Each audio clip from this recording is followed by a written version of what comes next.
Dans la salle polyvalente de la foire municipale de Port-Gentil, les populations marigovéennes dans leur ensemble et le député Richard Albert Oyembo. À l'ordre du jour, le compte rendu parlementaire de la première session ordinaire de l'Assemblée nationale de transition.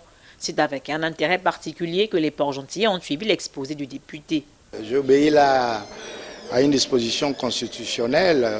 Vous savez tous que nous sommes en pleine intercession.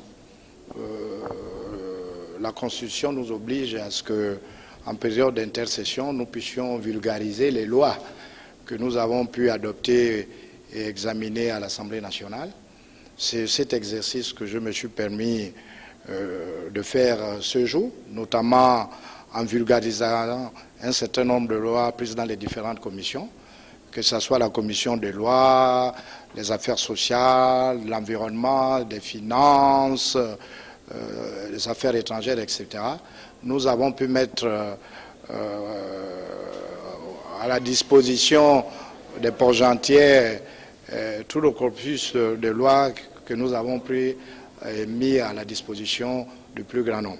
La phase interactive a permis aux députés d'être au fait des préoccupations de divers ordres des populations qui se sont montrées très réactifs au courant de tout ce qui se passe, prudentes, et nous estimons que nous allons relayer fidèlement leurs préoccupations et nous allons noter aussi les propositions de loi qui veulent que nous soyons les porteurs. Impossible pour Rare de ne pas se prononcer sur les événements malheureux du 23 août dans la cité pétrolière. Mais bien sûr, vous savez que j'ai dû être marteau un peu envers les parents. Nous avons des enfants de moins de 16 ans qui se mettent à vandaliser des commerces, à se livrer avec des armes blanches en train de se déchirer et tout ça. La responsabilité civile et pénale des parents, quand on est mineur, on est encore sous la responsabilité de ses parents. Il faut intensifier l'éducation des enfants.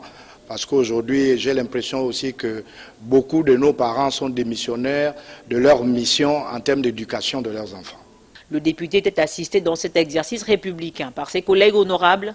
Rare entend pour la suite arpenter les quatre coins de la ville de Sable pour vulgariser les travaux de l'Assemblée nationale de transition.